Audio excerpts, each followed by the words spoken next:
اعوذ باللہ من الشیطان الرجیم بسم اللہ الرحمن الرحیم ربی زدنی علما ربی زدنی علما رب اشرح لی صدری ویسر لی امری واحلل عقدۃ من لسانی یفقہوا قولی اما بعد فاعوذ باللہ من الشیطان الرجیم بسم اللہ الرحمن الرحیم سورۃ آل عمران انشاءاللہ تعالی آج ہم 130 سے 136 تک جائیں گے۔ اللہ تعالیٰ سب سے پہلے کہنے والے کو عمل کی توفیق عطا فرمائے اور آپ لوگوں کو بھی سن کے سمجھ کے عمل کی توفیق عطا فرمائے۔ اعوذ باللہ من الشیطان الرجیم بسم اللہ الرحمن الرحیم۔ یا ایہا الذین آمنوا لا تأکلوا الربا اضعافا مضاعفة واتقوا اللہ لعلکم تفلحون۔ اے ایمان والو، سود نہ کھاؤ دونے پر دونا اور اللہ سے ڈرو تاکہ تمہارا بھلا ہو۔ بسم اللہ الرحمن الرحیم۔ جیسے کہ آپ لوگوں کو پتہ ہے کہ ہم نے پڑھا تھا جنگ احد کا قصہ چل رہا تھا، اور اس میں جو شکست ہوئی تھی، جنگ احد کی شکست کی وجہ سے جو ایک بد دلی پیدا ہو گئی تھی، تو اللہ تعالیٰ اب اس کا ذکر اس میں ہم کو بتا رہے ہیں کہ تمہاری جو ناکامی کی کیا وجوہات تھیں، کن وجہ سے تمہیں شکست ہوئی، اور اس کی کیا مصلحت ہے، اس کو کیسے انسان دوبارہ وہ غلطی نہ ہو، تو ان کو ابھی اللہ تعالیٰ ان کی ویکنیسز کو بتا رہے ہیں۔ اور آپ کو پتہ ہے کہ جو رسول اللہ نے کہا تھا ان تیر اندازوں کو کہ اس جگہ کو اپنی نہیں چھوڑنا ہے نا، مگر انہوں نے اپنے سے اجتہاد کیا اور ان کی مال کی محبت کی وجہ سے جو ہے وہ نقصان اٹھانا پڑا۔ تو مال کی محبت انسان کے جو ہے نا، دیکھیں دین کا بھی نقصان کا سبب بن سکتی ہے، اور خاص کر حرام مال اگر ہو تو اس میں کیا ہوتا ہے، اطاعت کی توفیق بھی کم ہو جاتی ہے حرام مال سے۔ اور سب سے بڑی اطاعت کیا ہے؟ اللہ کی راہ میں نکلنا۔ اور کہ اب دیکھیے، اب ہم دیکھ رہے ہیں کہ جنگ احد کی ہم بات پڑھ رہے تھے، تو ان آیات کے بیچ میں ایک سود کی آیت آ گئی ہے نا، تو اس میں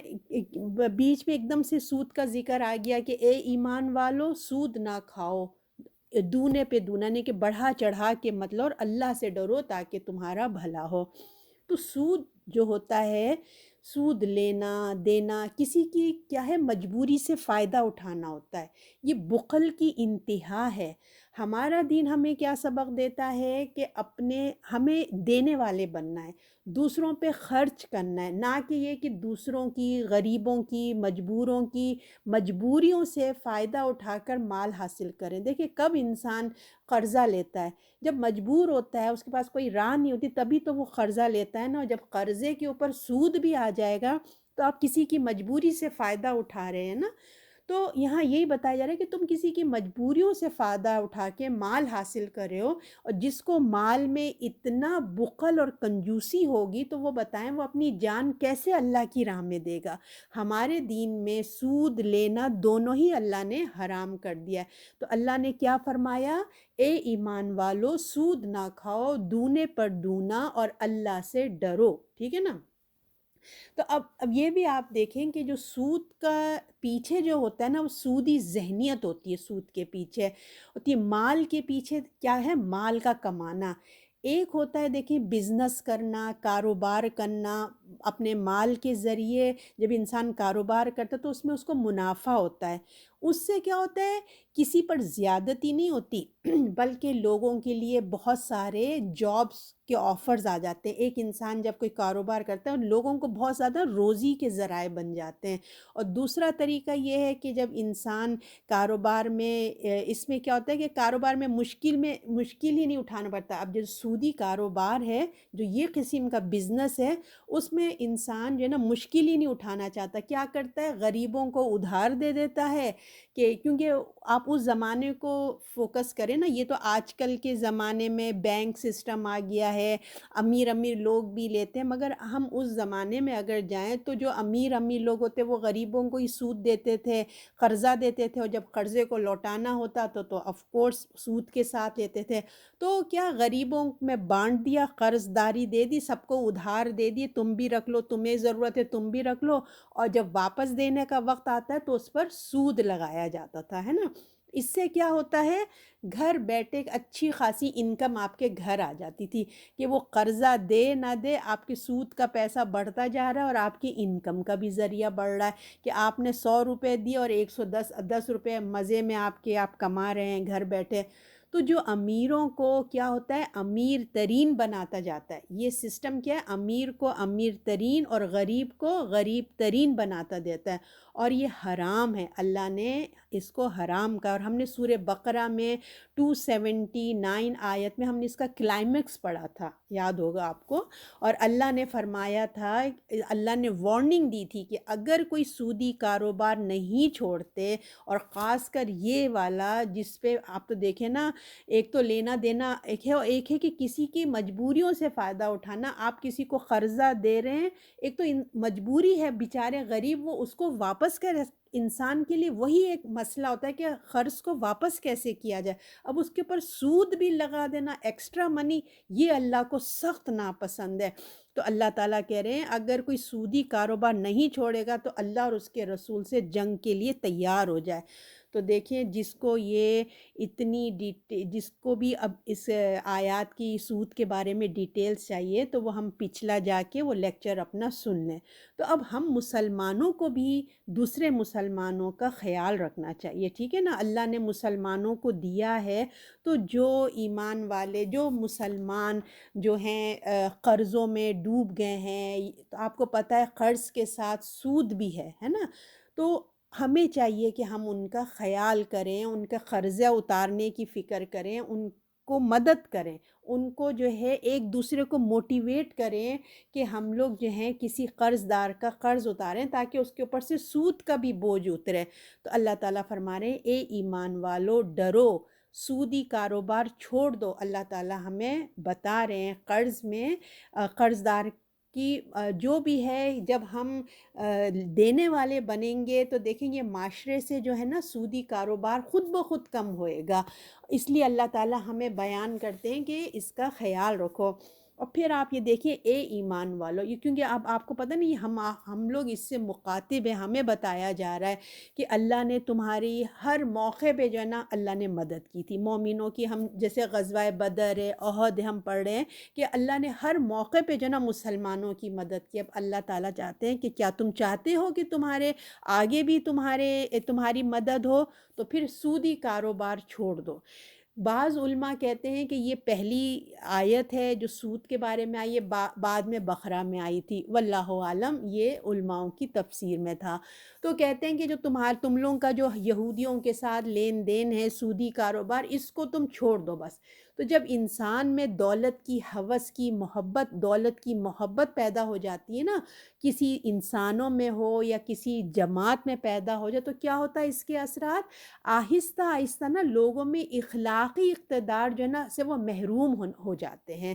کم ہونے لگتی ہے۔ تو اللہ نے سمجھایا اگر تم اللہ کی مدد چاہتے ہو تو اپنے جو ہے نا اپنے اخلاق کی اصلاح کرو، ٹھیک ہے نا، اپنے اخلاق کو سنوارو، اپنے اخلاق کی اصلاح کرو، اور سود کو کھانا چھوڑ دو۔ یہ مطلب نہیں ہے کہ اگر تھوڑا سود ہو تو آپ لے لیں، زیادہ ہے تو چھوڑ دیں، زیادہ سے زیادہ نہیں، بلکہ ٹوٹلی اس کو ختم کرو۔ تو اللہ کہتے ہیں کہ تاکہ تم فلاح پاؤ، یہ ہے اللہ، اگر تم مسلمانوں تم فلاح پانا چاہتے ہو دنیا اور آخرت میں تو سودی کاروبار کو چھوڑ دو۔ اللہ تعالیٰ ہمیں اتنا عطا فرمائے کہ پروردگار ہم بھی کسی کی مدد کریں اور لوگوں کو قرض داری اور سود سے ہم نجات پالیں۔ اب آیت نمبر 131، اور اس آگ سے بچو جو کافروں کے لیے تیار کی گئی ہے۔ تو اس آگ سے بچو، اللہ تعالیٰ فرما رہے ہیں کہ جو منکروں کے لیے تیار کی گئی ہے اس آگ سے بچو، یعنی کہ دیکھیں سود کا ذکر ہے اور اس کے فوراً بعد کیا ذکر آتا ہے، اللہ تعالیٰ کہہ رہے ہیں اب اپنے آپ کو بچا لو ورنہ نافرمانی کی سزا آگ ہے۔ تو اللہ کہہ رہے ہیں اس آگ سے بچو جو منکروں کے لیے تیار کی گئی، یعنی اللہ نے جہنم کی آگ رکھی ہے، وہ دیکھیے حقیقتاً مومنوں کے لیے نہیں ہے نا، جو اللہ کے فرما بردار ہیں ان کے لیے نہیں ہے، بلکہ وہ ان کے لیے ہے جو اللہ کا انکار کریں گے، تکبر کا شکار ہوں گے، اور ان کے لیے بھی ہے کہ جو مومن تو ہیں مگر کیا ہے، اللہ کے منکر ہو رہے ہیں، اللہ کے احکامات کو پیٹھ پیچھے ڈال رہے ہیں، تو پھر ان کے لیے بھی آ جائے گا، کیونکہ دیکھیں یہاں تو اللہ تعالیٰ ہم سے بات کر رہے ہیں، اور اللہ تعالیٰ کہہ رہے ہیں کافر صرف وہی نہیں ہے جو اللہ کا انکار کرے یا غیر اللہ کو مانے، کافر وہ بھی ہیں جو اللہ کو تو مانتے ہیں مگر اللہ کے احکام کو انہوں نے پیٹھ پیچھے ڈال دیا، تو منکر وہ بھی کہلاتے ہیں، یعنی کہ ایسا رویہ اختیار کرنا جو ان کے انجام کو منکروں کے ساتھ ملا دے، یعنی کہ یہ بہت ڈرنے والی بات ہے کہ یہ صرف مسلمان خوش نہ ہو کہ ہمارے لیے آگ نہیں، اللہ نے صاف بات بتا دی ہے کہ یاد رکھو اللہ کو مانتے ہوئے اس کے احکام کو نہ ماننا یہ بھی آگ میں جانے کی ایک صورت بن جاتی ہے۔ اب آگے کی آیت ہے، آیت نمبر 132، اور اللہ کا اور اس کے رسول کا حکم مانو تاکہ تم پر رحم ہو۔ اب اللہ تعالیٰ اس آگ سے بچنے کا ہمیں طریقہ بتاتے ہیں کہ کیسے تم بچو گے آگ سے نا، تو انہیں آگ سے کیسے بچا جائے گا؟ اطاعت، اللہ اور اس کے رسول کی اطاعت کرو۔ اللہ نے کہا کہ تم اگر آگ سے بچنا چاہتے ہو تو اللہ اور اس کے رسول کی اطاعت کرو، اللہ اور اس کے پیغمبر کی فرما بردار بن جاؤ، اور اللہ اور رسول کی نافرمانی کی وجہ سے جیسے کہ ہم نے دیکھا احد پہ جب رسول اللہ نے ایک امیر کو مقرر کیا تھا نا کہ کچھ ہو جائے ہماری بوٹیاں نوچ لیں تب بھی تم نے وہاں سے نہیں ہٹنا، حالانکہ پھر ان لوگوں نے کیا کیا جو رسول اللہ نے امیر کو یعنی کہ جس کو بڑا بنا کے بھیجا رکھا تھا وہاں پہ، ان لوگوں نے ان امیر کی نافرمانی کر دی۔ ایکچول میں امیر کی نافرمانی، جو لیڈر کی نافرمانی، کس کی نافرمانی تھی؟ وہ رسول اللہ بیک میں تھے نا، رسول اللہ نے اس امیر کو حکم دیا تھا کہ تم نے اپنے لوگوں کو یہاں سے ہٹنے نہیں دے گا، مگر لوگوں نے کیا کیا؟ اللہ اور رسول کی نافرمانی کی، اپنے امیر کی بھی نافرمانی کی، اور پھر ان کا انجام کیا ہوا؟ جنگ احد میں جو جیتی ہوئی بازی تھی وہ ان کو ناکامی کا سامنا کرنا پڑا۔ تو اللہ تعالیٰ کہہ رہے ہیں اگر تم کامیاب ہونا چاہتے ہو اس دنیا میں اور آخرت میں تو پھر اپنے اللہ اور رسول کی اطاعت کرو۔ اب ہمارے لیے لمحہ فکریہ ہے یہ، دیکھیے جب حالانکہ اس وقت رسول اللہ موجود تھے، جنگ احد میں موجود ہونے کے باوجود جب مسلمانوں نے اللہ کے رسول کی نافرمانی کی تو آپ کیا رزلٹ نکلا؟ آپ دیکھیں کہ کیا ہوا،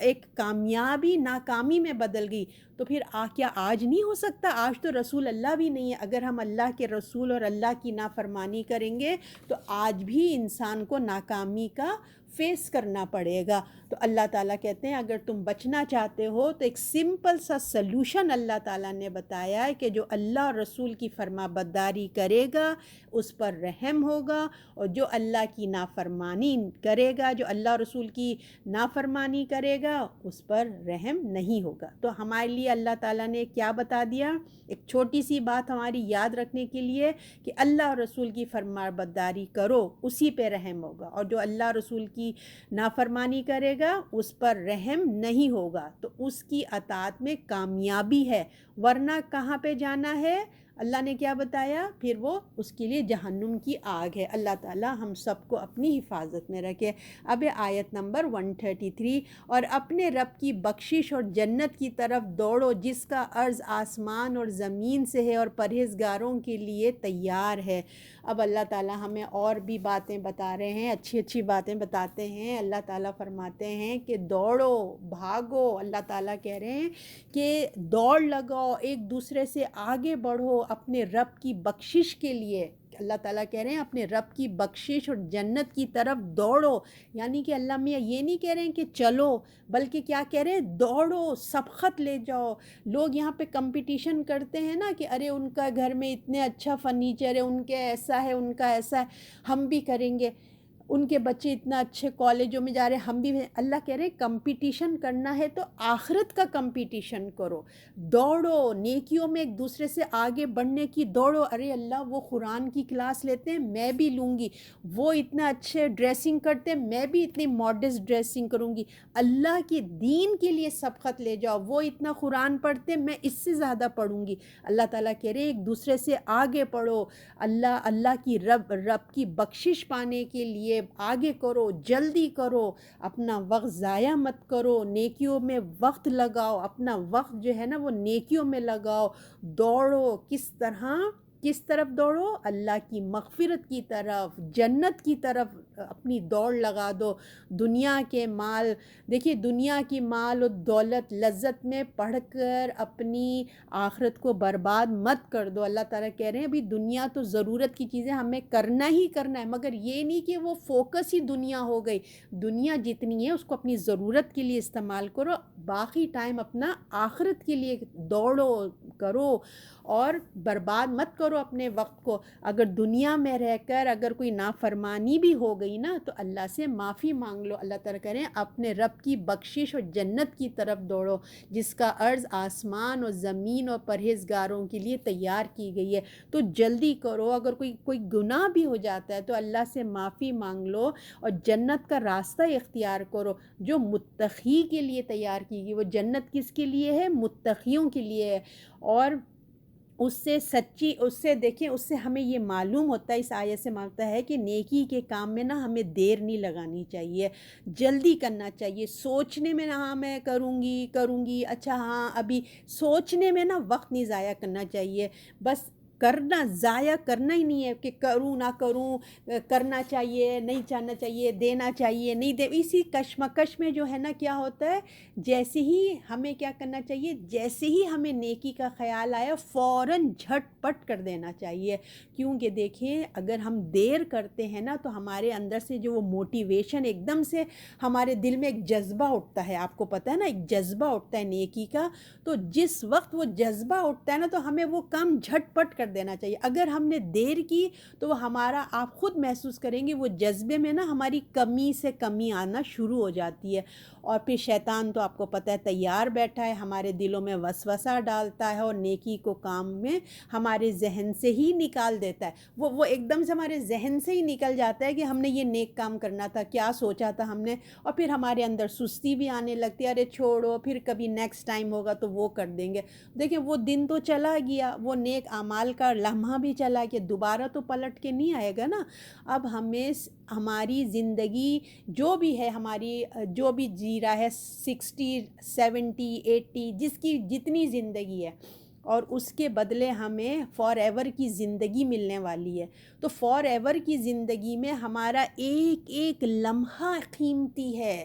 سوچیے نا فار ایور کی زندگی میں ہمیں کتنے اعمال چاہیے، تو ہمارا ایک ایک دن قیمتی ہے، ایک ایک دن کا ایک ایک سیکنڈ ہمارا قیمتی، جس کو ہم نے ضائع نہیں کرنا ہے۔ چاہے ہم اللہ کا ذکر سے اس کو آراستہ کریں، چاہے ہم چھوٹی چھوٹی نیکیاں کریں، کبھی چھوٹی نیکی کو معمولی نہ سمجھیں اور یہ کہہ کے مت ٹال دیں کہ اچھا میں نیکسٹ ویک کر لوں گی، میں نیکسٹ ویک دیکھا۔ وہ نیکسٹ ویک آپ ضرور کریں گے، پہلی بات تو بھائی زندگی کا پتہ نہیں نیکسٹ ویک ہے کہ نہیں ہے، دوسری بات یہ کہ اچھا آپ کر لیں گے، بہت اچھی بات ہے، لیکن جو آج کا لاس ہوا ہے وہ آپ کیسے کور کریں گے؟ وہ دن تو دوبارہ نہیں آئے گا نا۔ اور مومن کے لیے تو ایک ایک دن ایک ایک لمحہ بڑا قیمتی ہے، کیونکہ اس کو اپنی ہمیشہ کی زندگی میں جانا ہے۔ ہمارے پاس لمیٹڈ ٹائم ہے، 60 70 80 ایئرز ہیں، اور جس میں سے آخری سال زندگی کے دیکھیں، شروع کے تو جوانی میں ہی نکل جاتے ہیں، بچپنا کے دماغ ہی کہیں اور ہوتا ہے، اس کے بعد جو چند سال ہمیں ملتے ہیں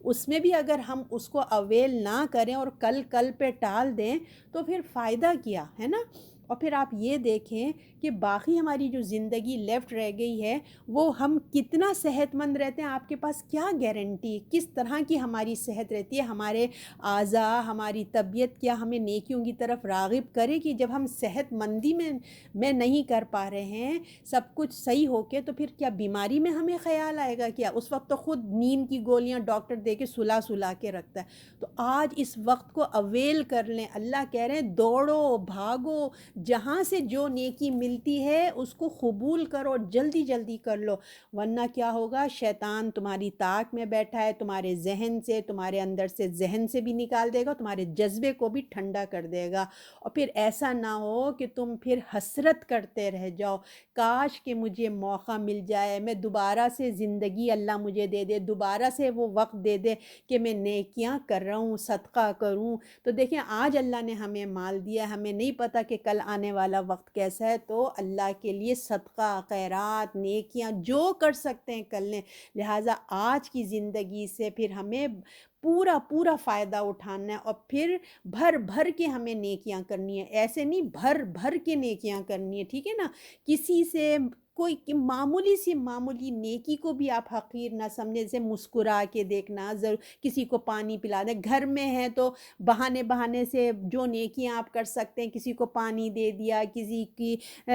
کمرے جو بھی آپ بھی، ہر ایک کا اپنا اپنا گھر میں اپنے روٹین ہے، جو چھوٹی چھوٹی نیکیاں جلدی جلدی سے کر لیجئے، اور پھر دیکھیں معلوم نہیں کل کیسا موقع ہو، ہمیں نیکی کا موقع ملے نہ ملے۔ دنیا دیکھیں یہ دوڑنے کی جگہ، یہ دنیا میں ہر کوئی کمپٹیشن میں لگا ہوا ہے نا، کچھ لوگ دنیا میں دوڑ رہے ہیں اور کچھ آخرت کے لیے دوڑ رہے ہیں، اور اس کا جو انجام ہے وہ دنیا میں نہیں نکلے گا۔ جو دنیا کے لیے دوڑ رہے ہیں یا جو اپنی آخرت کے لیے دوڑ رہے ہیں، چاہے دنیا میں ان کو جو بھی ہے چھوٹا موٹا مل جائے گا جو وہ چاہتے تھے، مگر جو آخرت کے لیے دوڑ رہے ہیں ان کا انجام بھی آخرت میں نکلے گا کہ ان کی محنت کا کیا صلہ ملا، اور جو دنیا کے لیے دوڑ رہے ہیں ان کا جو لاس ہوگا اس کا بھی ان کو آخرت میں رزلٹ دیکھنا پڑے گا، تو آخرت میں اس کا انجام نکلے گا۔ تو کامیاب وہ ہیں جو آخرت کے لیے دوڑتے ہیں، جو نیکی میں جلدی کرنے والے ہوں۔ تو اللہ تعالیٰ کہتے ہیں جلدی کرو، آگے بڑھو، جاؤ اور جلدی جلدی نیکیاں کرو۔ تو اللہ تعالیٰ ہمیں اور آپ کو آگے بڑھنے والا بنائے۔ تو اللہ تعالیٰ فرماتے ہیں اے مسلمانوں، اگر تمہیں اللہ کی مدد چاہیے، اگر آگے بھی جیسے اللہ تمہاری مدد ہمیشہ سے کرتا رہا ہے، اگر تم چاہتے ہو کہ تمہاری زندگی میں آگے بھی مدد آتی رہے، اللہ اور اس کے رسول کو کیا کرو، فرما بردار بن جاؤ۔ جیسے ہم نے اوپر کی آیت میں پڑھا تھا نا، ہمارا وہ ایک کی ہے، اگر تم چاہتے ہو کہ اللہ کی مدد آئے، تمہارے لیے نیکیاں میں ہو، تو تم اپنے رسول اور اللہ اور رسول کے فرما بردار بن جاؤ، اور تمہارا ٹارگٹ کیا ہونا چاہیے؟ اللہ کی مغفرت، اللہ کی بخشش اور جنت۔ جنت تمہارا ٹارگٹ ہونا چاہیے، جس کا عرض جو ہے وہ زمین اور آسمان میں چھپ چوڑے کتنا بڑا ہے، اتنا بڑا ہے، جس کا عرض جو ہے زمین اور آسمان والے اور پرہیزگاروں کے لیے تیار کی گئی، اور وہ عام لوگوں کے لیے تیار نہیں کی گئی ہے بلکہ متقی لوگوں کے لیے تیار کی گئی ہے۔ ابھی جیسے میں آپ کو لیکچر سنا رہی تھی، آپ نے پوائنٹس نوٹ کیے تھے کہ تقوی گزار کے لیے کتنی نعمتیں، تو یہ بھی نعمت جنت جیسے جس کا عرض زمین اور آسمان، اتنی بڑی جنت اللہ نے کس کے لیے بنائی ہے؟ متقی کے لیے بنائی ہے۔ تو ایک طرف اللہ نے جنت کی خوشخبری دی ہے، اس کو اللہ نے غیب میں چھپا کے رکھا ہے، اور اس کی چیزیں ہمارے سامنے اللہ تعالیٰ نے یہ سارے ہمارے سامنے ہمیں قرآن بھی بھیج دیا ہے، اور تمام کائنات ہمارے سامنے، سیارے ہیں، ستارے ہیں، جن کو اللہ تعالیٰ کیا کرے گا؟ تبدیل کر کر دوسرا زمین اور آسمان بنائے گا، تو انسانوں کو وہاں آباد کرے گا۔ تو یہ کن کے لیے تیار کی گئی ہے؟ جو شخص اللہ پر ایمان لائے گا، اس کے رسول کی فرما برداری کرے گا، ٹھیک ہے نا، اور کوششیں کرے گا، نیکی میں آگے سے آگے بڑھے گا، دوڑے گا، اور سود کے ذریعے کمائی کو چھوڑ دے گا۔ یہ ہم آیتوں سے ایک دوسرے سے کنٹینیو ہو رہے ہیں نا، سود کے ذریعے اللہ تعالیٰ کہہ رہے ہیں تم کتنا کما لو گے، ہے نا، کتنا کماؤ، جب تمہاری زندگی تک ہی تم کماؤ گے نا، یہ سودی لین دین تم کتنے دن کرو گے؟ جب تک زندگی ہے سود کا کام کر لو گے، پھر کیا بنے گا؟ یہ مال تمہارا آگ میں ایندھن بن جائے گا، تمہارے جلانے کے لیے کام آئے گا۔ سوچو، غور و فکر کرو، اس کے برعکس تب تم اللہ کے لیے خرچ کرو گے، اللہ کی مغفرت کو طلب کرو گے، جنت کے لیے آگے دوڑو گے، وہ تمہارے ہمیشہ ہمیشہ کام آئے گا۔ تو دیکھیے جنت کی وسعت کو دیکھو، تم صرف ایک محدود زندگی کا سوچو، تم صرف ایک زندگی کی یہ باتیں کر رہے ہو، جبکہ اللہ تعالیٰ تمہیں آگے کی طرف دعوت دے رہے ہیں۔ اللہ تعالیٰ تمہیں کہہ رہے ہیں اٹھو، آگے بڑھو، اس دنیا کو چھوڑو، جنت کی وسعت دیکھو، کیا بڑا وسعت ہے، ایک لمیٹڈ زندگی کو نہیں دیکھو تم، اور بھاگو دوڑو کرو، کوششیں کرو اور ہمیشہ کی زندگی بادشاہت حاصل کرنے کے لیے تم اپنی آگے بڑھتے چلے جاؤ۔ تو اللہ تعالیٰ دیکھیے آپ کو مجھے توفیق عطا فرمائے کہ ہم جو ہیں نیکیوں میں جلدی کریں، دیر نہ کریں، جو نیکی کا موقع ملے بسم اللہ کر دیں۔ اب ہے آیت نمبر 134، جو خوشی اور جو تکلیف تمہیں پہنچے، جو خوشی اور تکلیف میں خرچ کیے جائیں گے اور غصے کو دبا لیتے ہیں اور لوگوں کو معاف کر دیتے ہیں، اللہ نیکی کرنے والوں کو پسند کرتا ہے۔ اچھا، اب جو ہے نا، اب دیکھیے اب یہاں پہ کیا باتیں آئی تھیں کہ اللہ تعالیٰ نے کہا تھا کہ اللہ کی بخشش کی طرف دوڑو، اور اس کا جس کا عرض ہے آسمان اور زمین اتنا بڑا ہے، اور پھر کیا ہے، کس کے لیے تیار کی گئی؟ متقی کے لیے تیار کی گئی ہے۔ اب یہاں پہ اللہ تعالیٰ نے متقیوں کی کچھ صفات بیان کر رہے ہیں کہ متقی کیسے ہوتے ہیں۔ اب آپ اور میں چیک کریں کہ کیا یہ کوالٹیز ہمارے اندر ہیں کہ نہیں ہے۔ تو اب اللہ کہہ رہے ہیں اگر تمہارے دل میں تقوی آتا ہے نا، اللہ کی پرہیزگاری، اللہ رسول کی فرما برداری، تقوی تمہارے پاس اگر آتا ہے تو عمل میں بھی تو ظاہر ہونا چاہیے نا، صرف دل میں۔ دیکھیے دل میں تو کوئی چیز نہیں ہوتی نا، اس کا اثرات آتے ہیں۔ تو ہم سمجھتے ہیں کہ جیسے تقوی کا اظہار صرف ہماری جو ہے نا عبادات میں ہوتا ہے، جیسے ہم نے نماز پڑھ لیا، حج کر لیا، عمرے پہ عمرے کر لیے، روزے رکھ لیے، ہم سمجھتے ہیں کہ اسی کو ہی نا بس تقوی کہتے ہیں۔ یہ کوئی یہ مطلب ہے نا، جب ہم نمازوں میں نماز، حج، زکوٰۃ، عبادت کریں گے تو اس کے کچھ جو اثرات ہیں وہ ہماری زندگی میں آنا چاہیے۔ تو دیکھیں جس طریقے سے ہوتا ہے، میں آپ کو اس کی ایک مثال دیتی ہوں۔ مثلاً آپ یہ دیکھیں، کسی کی تنخواہ اگر بڑھ جاتی ہے نا، گھر میں کسی کے تنخواہ بڑھتی ہے تو اس کے اندر آپ دیکھیں گے اس گھر والوں میں، ان کے رہنے سہنے میں، ان کے پہننے اوڑھنے میں ایک چینجز آنا شروع ہو جاتے ہیں۔ جیسا جیسا فلو کرتا ہے نا، ان کے یہاں پیسوں کی عادت، پیسوں کی بڑھائی آنے لگتی ہے اور اچھی تنخواہ ہونے لگتی ہے یا بزنس اور اچھا ہونے لگتا ہے، تو آپ ان کے دیکھیں گے گھر کا فرنیچر بدل رہا ہوگا، گھر ری ماڈل ہو رہا ہے، بچوں کے کپڑے، ان کی وائف کے کپڑے، ان کی پرس، ان کی گاڑی، ان کے فون، ہر چیز میں تبدیلی آپ محسوس کریں گے، ہے نا۔ تو اسی طرح جب مومن کے اندر تقوی آتا ہے نا، جب ہمارے دل میں ایمان آتا ہے، تقوی آتا ہے، تو پھر اس میں ہمارے اثرات ہماری نظر آنے چاہیے۔ ہمارا اٹھنے بیٹھنے میں، ہماری بات چیت میں، ہماری ڈریسنگ میں اور ہماری زندگی گزارنے میں، تو ہمیں آنا چاہیے، لوگ محسوس کریں کہ ہمارے اندر واقعی ہم قرآن پڑھنے والے ہیں، ہم پہلے کچھ تھے اب کچھ ہیں۔ ہمارے کپڑوں سے لوگوں کو احساس ہو کہ واقعی ان کے اندر تقوی ہے، یہ واقعی قرآن پڑھنے والے لوگ ہیں، کہ ان کے اندر قرآن پڑھنے سے پہلے یہ کیسے تھے، بعد میں کیسے تھے۔ تو وہ کیسے پتہ چلے گا؟ جب ہمارے اندر آئے گا تبھی تو وہ چیز باہر ایکسپوز ہوگی۔ جب آپ دودھ کو جوش دیتے ہیں نا، ابالتے ہیں، تو آپ دیکھیں ایک لمٹ کے بعد وہ اوپر باہر نیچے گرنے لگتا ہے۔ وہ کیوں ہوتا ہے؟ لیکن ایک پریشر کے بعد وہ باہر آ جاتا ہے۔ ایک پودے، ایک بیج کو جب آپ زمین میں بوتے ہیں تو پھر وہ کیا ہوا، وہ اوپر باہر نکلتا ہے۔ تو ایسے ہی جب ہمارے دل کے اندر جب ایمان کا بیج جاتا ہے، وہ ایک پودا بن کے باہر آتا ہے، تو ہمارے وہ پھل پھول ہیں جو ہمارے اچھی اخلاق ہیں، ہماری جو نیکیاں ہیں، وہ ایک اس کا پھل ہیں، وہ اس کے پتے ہیں، شاخیں ہیں جو باہر ایمان کی صورت میں باہر آتے ہیں۔ تو ہمارے اندر یہ آنا چاہیے، اللہ تعالیٰ کہتے ہیں۔ تو پھر اس کی جو یہ کوالٹیز ہیں یہ بتائی جا رہی ہے کہ کیا ہوں گی،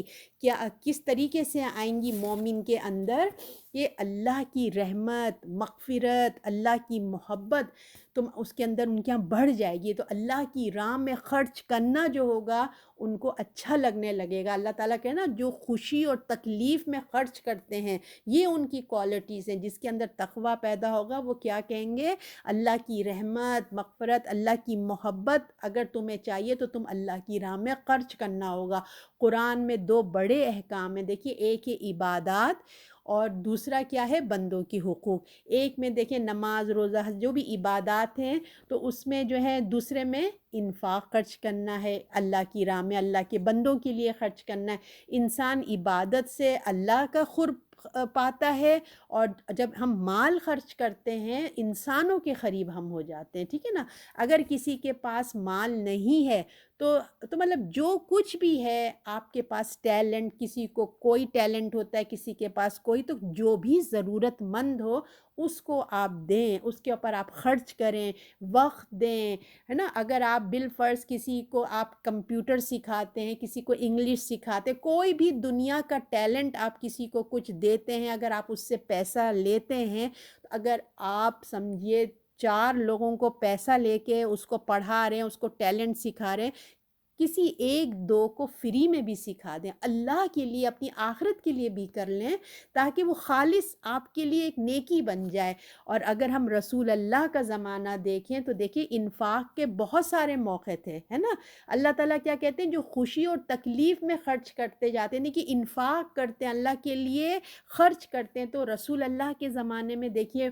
مسلمانوں نے ہجرت کی تھی، ہے نا؟ مکے سے لوگ مدینہ آئے تھے، وہ کتنے ضرورت مند تھے، اگر انصار انفاق نہ کرتے تو کتنا مشکل ہو جاتا، ایمرجنسی ہوئی تھی، اور ایک کے بعد ایک غزوات کا سلسلہ، جنگوں کا سلسلہ شروع ہو گیا تھا، یہودیوں کی سازشیں تھی، چاروں طرف سے مسلمان مشکلات میں تھے۔ اس وقت جو لوگ اچھی حالت میں تھے تو اللہ نے ان سے کیا کہا؟ وہ اللہ کی راہ میں خرچ کریں، انسانوں پہ جیسے جیسے حالات ہو رہے ہیں ان کے اوپر خرچ کریں۔ انفاق دیکھیں وہی کرے گا نا جو اپنے آپ کو ظلم سے، یعنی کہ کنٹرول کرے گا، مطلب اپنے آپ کو ظلم سے بچائے گا۔ اور تم جس طرح لوگوں سے سود لیتے ہو، ظلم کرتے ہو، تو تم کس طرح پھر دینے والے بنو گے؟ اللہ تعالیٰ کہتے ہیں یہ سود جو ہے اس کا اپوزٹ کیا ہے؟ انفاق، یعنی کہ تم یہ ظلم کرو گے، لوگوں سے خالی پیسہ لیتے رہو گے، تو تمہارے اندر وہ جذبہ کیسے پیدا ہوگا انفاق کا؟ دینے والا ظلم کے ذریعے تو یہ دینے والا مادہ نہیں پیدا ہو سکتا نا، تو تم کس طرح دینے کا جذبہ پیدا کرو گے؟ تو تمہیں سود سے نجات پانی ہوگی اور اللہ کا تقوی تمہیں اختیار کرنا ہوگا۔ تو جو خوشی، غم، مطلب آسانی سے تمہیں جو ہے نا تمہیں ہر چیز، تاکہ تم اللہ کے لیے تم خرچ کرنے والے بن جاؤ، تمہیں نکالنے کی ہو جائے، چاہے وہ تنگی ہو، چاہے وہ تکلیف ہو، جسے کہتے ہیں نا خوشی اور تکلیف میں، یعنی کہ جو خوشی ہو، غم ہو، آسانی ہو، تکلیف ہو، اور جو ہے اپنا بیماری ہو یا صحت مندی ہو، خوشحالی ہو، تنگی ہو، چھپا کر ظاہر کر کے، مطلب اللہ کے لیے تم نے رات ہو دن ہو تم نے خرچ ہی کرنا ہے، اللہ کے لیے تم دینے والے بن جاؤ۔ اللہ کو بہت پسند ہے کہ جب تم دینے والے بنتے ہو، پروردگار کہتے ہیں۔ اب جو ہے جس کے اندر دیکھیے یہ انفاق کا جذبہ ہوتا ہے نا، جو دینے والا ہوتا ہے نا، اس کو جو ہے کیا ہے، وہ $10 میں بھی دینا جانتا ہے۔ جس کو دینے کی عادت ہے نا تو وہ یہ نہیں دیکھے گا کہ میرے پاس تو پیسے نہیں، جس کے پاس $10 بھی ہوں گے نا وہ اس کے اندر بھی اللہ کی راہ میں دے دے گا، چاہے وہ $1 بھی دے مگر وہ دے گا۔ یہ نہیں کہ لاکھوں ہوں تو ہم دیں گے، ہے نا؟ لاکھوں ہونے کے باوجود بھی بعض لوگوں کو دینے والا رویہ نہیں ہوتا ہے۔ تو جو مال کی محبت میں ہوتا ہے نا، اس کی مثال ہم جنگ تبوک میں دیکھتے ہیں کہ جس کے اندر انفاق کا جذبہ تھا۔ آپ دیکھیں ابو بکر صدیق نے پورے گھر کا مال لیا، حضرت عمر رضی اللہ نے آدھا مال لیا، حضرت عثمان رضی اللہ نے اپنے کتنے اونٹوں کا سامان دے دیا تھا۔ اور دیکھیں جس کے پاس کچھ نہیں تھا نا، جو غریب صحابہ بھی تھے، ان کی بھی مثال ہمیں ملتی ہے کہ وہ رات بھر انہوں نے ایک جاب کی اور صبح ان کو جو چند کھجور ملے تھے وہ انفاق انہوں نے کر دیا۔ انہوں نے یہ نہ شرم کیا کہ ہائے میں کیسے دوں، میرے پاس تو $10 ہی ہیں، 20 ہیں، نہیں، ان کو اللہ کے لیے تھا، وہ لوگوں کے لیے نہیں تھا کہ ہائے میری انسلٹ ہو جائے گی میں 10-20 کیسے دوں۔ ان کا جذبہ اللہ کے لیے تھا، انہوں نے اللہ کے لیے وہ چند کھجور رسول اللہ کو دے دیا، اور رسول اللہ کو اتنے پسند آیا ان کا یہ عمل کہ پورے مال کے اوپر اس کو بچھا دیا۔ اور منافقین جو تھے، وہ جو مذاق اڑانے والے مذاق اڑاتے رہے کہ آہا یہ اس سے کیا، یہ جنگیں لڑی جاتی ہیں، ان کو اللہ کو نہ کھجور، اللہ کو نہ پیسے چاہیے، نہ اللہ کو کھجور چاہیے۔ اصل چیز تو اللہ تمہارے اندر کا جذبہ دیکھنا چاہتا ہے کہ جب تمہیں کوئی نیکی کی آواز پڑی، جب تمہیں اللہ کی طرف سے کسی بندے کی ضرورت تمہارے کان میں پڑی، تم نے کیا کیا؟ اللہ یہ دیکھنا چاہتا ہے۔ اللہ کو یہ نہیں ہے کہ تم کیا کر رہے ہو، کتنا دے رہے ہو، اللہ تو صرف دلوں کی حالت جاننا چاہتا ہے اور اخلاص کو دیکھنا چاہتا ہے۔ تو جو اللہ کی راہ میں خرچ کرتے ہیں تو زیادہ ہو یا تھوڑا، اللہ تعالیٰ کہتے ہیں وہ ایمان سے اپنا انسان خرچ کرتا ہے۔ اور پھر یہ کہ اللہ تعالیٰ کہتے ہیں جو اللہ کی راہ میں دیتے ہیں تیار رہو، بہانہ نہیں کرتے میرے پاس، جیسے میں نے آپ کو بتایا کہ نہیں، تو اندر کا جذبہ ہونا چاہیے، اپنے تھوڑے سے میں بھی زندگی کی وہ ضروریات پورے کرتے ہیں۔ جو اللہ کو دینے والا مزاج رکھتے ہیں وہ اپنی کم انکم میں بھی جو ہے نا وہ اپنے گھر کا خرچہ بھی چلا رہے ہوتے ہیں، اور اللہ کے مجبور بندوں کا ان کا بھی خیال کر رہے ہوتے ہیں، اپنی زندگی کی ساتھ ساتھ چل رہے ہوتے ہیں۔ اگر ان کو جنت میں جانا ہے تو پھر اللہ تعالیٰ کی راہ میں ہمیں دینا ہوگا۔ ہم دیکھیں جنت سب سے آسان ہے، ہم اس کرنسی سے، ہم اس انفاق سے جو ہے نا ہم جنت خرید سکتے ہیں۔ اللہ تعالیٰ ہمیں ایک آفر کر رہے ہیں کہ تم جو ہے نا جنت تم خرید سکتے ہو۔ تو اللہ اس کی توفیق عطا دیتا ہے، تو وہ زیادہ سے زیادہ کیا کرتا ہے، اپنا مال اللہ کے لیے دیتا ہے۔ تو پھر اللہ تعالیٰ کیا کرتا ہے، اللہ اس کے دل میں توفیق ڈالتا ہے، اس کا دل کھولتا ہے اور اس کی مال میں برکت دیتا ہے۔ پھر ایک اور خوبی کیا ہے، جنت میں جانے والوں کے لیے وہ اپنا آگے کی آیت میں کیا بولتے ہیں، جو شخص جو تکلیف میں خرچ کیے جاتے ہیں اور غصے اپنا دبا لیتے ہیں۔ تو متقیوں کی پہلی والی خوبی کیا تھی کہ جو خوشی اور تکلیف میں خرچ کرتے ہیں، یعنی کہ جیسے میں نے آپ کو بتایا غم ہو، خوشی ہو، تکلیف ہو، زیادہ ہے کم ہے، اللہ کے لیے وہ انفاق کرتے رہتے ہیں۔ یہ متقیوں کی ایک صفات ہے۔ دوسری صفات کیا ہے کہ وہ اپنے غصے پہ قابو پاتے ہیں، اپنے غصے کو دبا لیتے ہیں۔ تو جنت میں جانے والوں کی ایک اور خوبی یہ ہے کہ وہ اپنے غصے پہ قابو پا لیتے ہیں، اپنی غلطی نہ ہونے پر بھی وہ خاموش ہو جاتے ہیں۔ صرف خرچ نہیں کرتے بلکہ کیا کرتے ہیں، جن کے اوپر خرچ کرتے ہیں نا، اگر ان کی طرف سے کوئی بدتمیزی ہو یا بیڈ ایٹیٹیوڈ ہو، جیسے آپ نے کسی کو خرچہ آپ مہینہ کا دیتے ہیں، کوئی رشتہ دار ہیں کس کو بھی، اب وہ آ کے آپ کو چار باتیں سنا رہا ہے، آپ کے ساتھ بدتمیزی کر رہا ہے، آپ یہ نہیں اس کو احسان نہیں جتا رہے، ارے میں تم کو پہ کتنا احسان کرتی ہوں، تم میرے ساتھ ایسے کر رہے ہیں، بلکہ اس کی بدتمیزی کو سہ جاتے ہیں، اپنے آپ کو کنٹرول کر لیتے ہیں، برداشت کر لیتے ہیں، اپنے غصے کو دبا لیتے ہیں۔ تو اللہ تعالیٰ ان کی یہاں تعریف بیان کر رہے ہیں کہ دیکھو کتنے خوبی ہوتی ہے متقی کے اندر۔ اپنے غصے پہ دیکھیے کنٹرول کرنا بڑا مشکل کام ہوتا ہے ایک عام انسان کو، جیسے آپ اپنے اوپر لیں تو دیکھیے دوسروں کے جو رویے ہوتے ہیں نا، اگر کوئی ہم سے عمر میں بڑا ہے یا رتبے میں بڑا ہے، جیسے باس ہیں ہمارے، کوئی بھی ہم سے رتبے میں بڑا ہے یا عمر میں بڑا ہے، تو ہم کیا کرتے ہیں پھر بھی برداشت کر لیتے ہیں نا، یا مال میں بڑا ہے، رتبے میں بڑا ہے، عمر میں بڑا ہے، تو کیا ہم پھر بھی برداشت کر لیتے ہیں، خاموش ہو جاتے ہیں۔ مگر جو ہمارا غصہ جو ہے نا، اپنے سے اگر ہمارے چھوٹے ہوں، ہماری عمر میں چھوٹے ہوں، رتبے میں چھوٹے ہوں، جیسے بھی چھوٹے ہوں، اور تو پھر کیا ہوتا ہے، ہم اس وقت کنٹرول کرنا بڑا مشکل ہو جاتا ہے۔ تو اصل متقی کی یہاں خوبی بتائی جا رہی ہے کہ متقی لوگ جو ہوتے ہیں نا اس پر کنٹرول کرتے ہیں، یعنی کہ اپنے چھوٹوں پہ بھی کنٹرول ہوتا ہے ان کا، اور اپنے سے بڑوں بھی، بڑوں پہ تو مجبوراً کر ہی لیتے ہیں، وہ چند ایسے بدتمیز ہوتے ہیں جو وہ واقعی نہیں کر پاتے، مگر میجورٹی جو ہے نا وہ کر لیتے ہیں، غصے پہ کنٹرول کر لیتے ہیں۔ تو اللہ تعالیٰ ان کی یہاں یہ خوبی بتا رہے ہیں کہ چاہے وہ بڑے ہوں چاہے چھوٹے ہوں، وہ اپنے غصے پہ کنٹرول کرتے ہیں۔ دیکھیے ہم غصے پہ تھوڑی سی بات کر لیتے ہیں کہ غصہ آنا کوئی برا نہیں ہوتا، مگر اس کو اپنے وقت پہ اور صحیح جگہ صحیح ہونا چاہیے نا۔ غصہ آ گیا، اصل چیز ہے اس کو ہم نے تھام لینا ہے، غصہ آ گیا برا نہیں، لیکن اس کو تھام لینا، پی لینا اصل چیز ہوتی ہے نا۔ جو لوگ جو ہے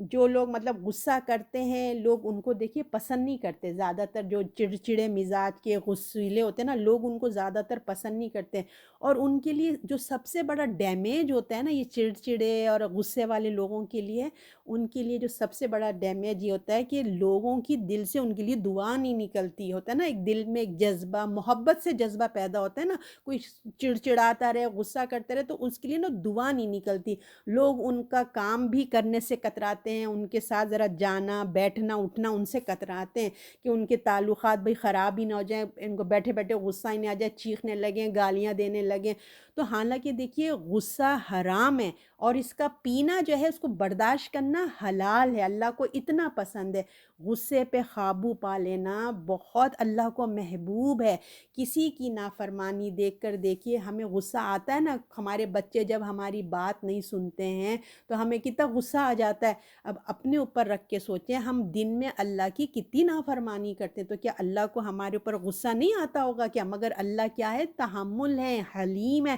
کیسے اپنے غصے کو ہماری نافرمانیوں پہ برداشت کرتے ہیں، ہمیں موقع دیتے ہیں۔ تو ہمیں بھی اپنے اللہ کی صفت کو اپنے اندر پیدا کرنا ہے، اپنے چھوٹوں کے اور اپنے سے جو بھی بدتمیزی کرتا ہے، جو بھی، تو ہمیں اپنے غصے کو قابو کرنا چاہیے۔ دیکھیے غصے کا ہونا لوگوں کی اعلیٰ ہونے کی علامت، بعض لوگ کیا کرتے ہیں، غصے کا ہونا نا لوگ بولتے ہیں بڑی شان کی بات سمجھتے ہیں، کہ کیونکہ وہ کہتے ہیں ہم بہت عقل مند ہیں، وہ اپنے آپ کو بہت جینیس سمجھتے ہیں، وہ کہتے ہیں مجھے تو بیوقوفوں کی باتیں برداشت ہی نہیں ہوتی، ایسی بیوقوفی باتیں کرتے رہتے ہیں، مطلب بڑا وہ اپنے آپ کو پراؤڈ سمجھتے ہیں کہ ہم عقل مند ہیں، وہ بیوقوف جو باتیں کر رہے تھے ان کی تو ہم سے برداشت ہی نہیں ہوتی۔ اور یا پھر جو بڑے بڑے عہدے پہ ہوتے ہیں، بادشاہ ہیں یا کوئی بڑے عہدے پہ ہیں، ان کے لیے تو غصہ کرنا ان کی شان ہے کہ بس کھڑے کھڑے اس کو نافرمانی پہ وہ اتنی سزا دے دو، اس کو قتل کر دو، مطلب اپنی شان سمجھتے ہیں کہ بڑا بڑا اچھا فیصلہ انہوں نے کیا۔ اور پھر دیکھیے انسان بچوں کو بھی لاڈ پیار میں اتنا ہوتا ہے کہ لڑکیاں اتنی بدتمیز بن جاتی ہیں، لڑکے اتنے بدتمیز کہ ان کو اسپوائل اتنا کر دیا کہ ان کو بات بات پہ بدتمیزی شروع ہو جاتی ہے، ان کی ماں باپ پر غصہ کرنا، چیخنا، بچوں کو مارنا، چیخنا، میاں بیوی ایک دوسرے کو چیخ چیخ کے باتیں کرنا، بدتمیزی کرنا، بیوی کا شوہر کے ساتھ، شوہر کا بیوی کے ساتھ، یہ سب کیا ہے؟ وہ غصہ آیا بس چیخ رہے ہیں، اٹھا کے برتن پھینک دیے، توڑ دیے چیزیں، یہ کیا ہے؟ یہ سب غصے کی چیزیں ہیں۔ تو اس سے کیا ہے،